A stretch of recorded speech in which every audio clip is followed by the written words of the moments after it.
So I think adventure bikes are a little misunderstood. Reading through some of the comments on my last video, I think a lot of folks kind of missed the point that we were doing there. So, if you haven't watched my last video, it was me and Tyler. We were doing Walker Valley and doing a couple of the trails, and you got stuck on a relatively small hill, but it was pretty muddy. And in the comment section was all kinds of comments. Well, that bike doesn't belong there. You know, go get a 300 and you'll zoom right up and that kind of thing. And and yes, that is true. But what you missed is adventure bikes are quite capable. And I think some people are misunderstanding. The limitation to most adventure bikes is not really the size, it's the skill level. So we take our adventure bikes to trail areas like that so we can build our skills. So that way when we are out in an area like this, and there might be some challenging terrain, well, we have the skills to get through it.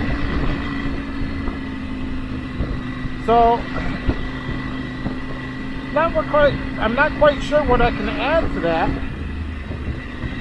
other than, you know, a lot of folks that are making these comments are A, intimidated by adventure bikes because they're bigger and heavier, B, have never ridden an adventure bike, or C, gives the internet people way too much influence in their life.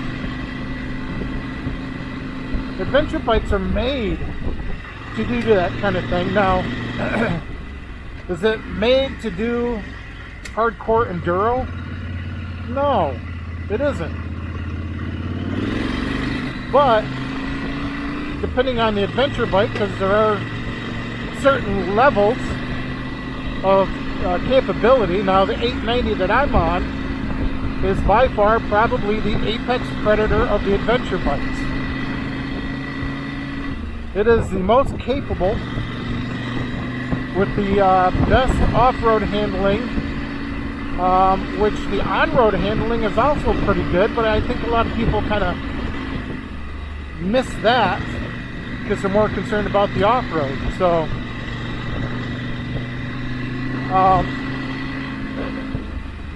coming back around to the main point,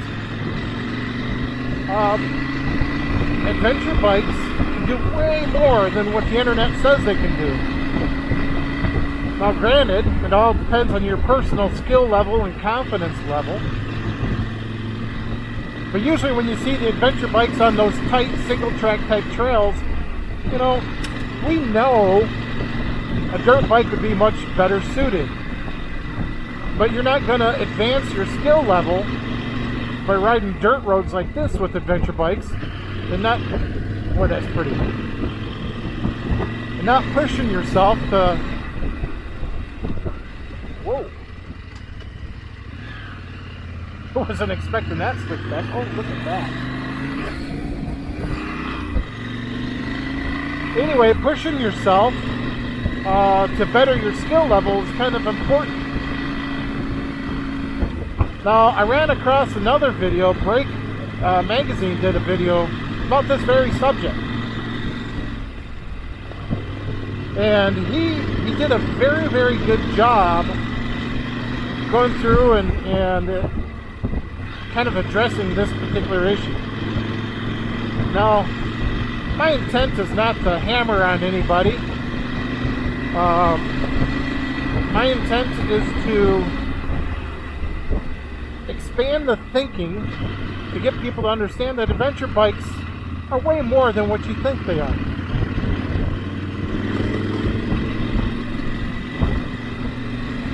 So anyway,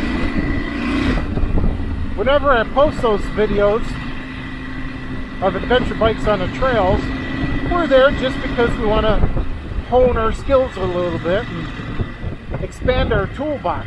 So that way when we are doing the extremely remote riding, hopefully we won't get into trouble. And if we do get into trouble, we'll be able to get ourselves out of trouble. So anyway, that's my 2 cents worth. And I appreciate all the comments on the video. And I will acknowledge that yes, dirt bikes are certainly a lot better on that. But let's also not forget why we were there, which is to build that skill. So, as Tyler has found, that is a skill that he didn't have yet. But hopefully after that particular ride, now he'll know a little bit better on some of the differences of adventure bike versus dirt bike. Now, actually, he doesn't have a dirt bike, though Tyler, you need to get one.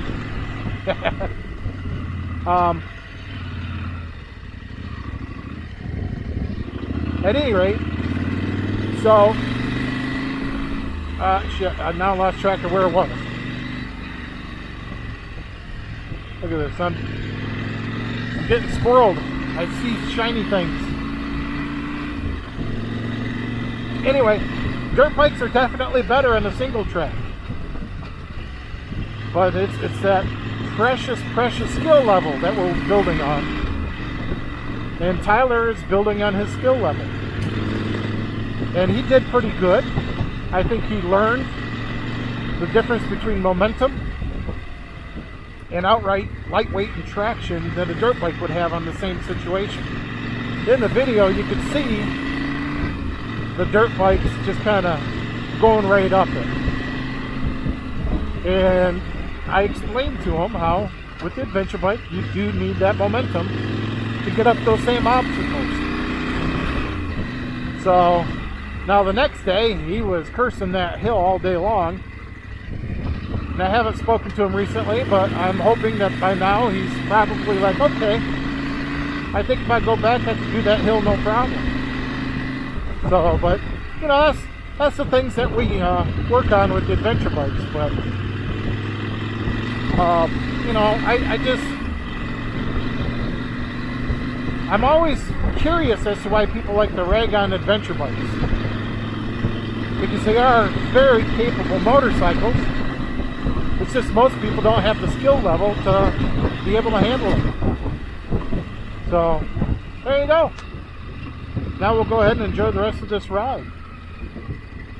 Ooh, buddy. Oh, wrong gear.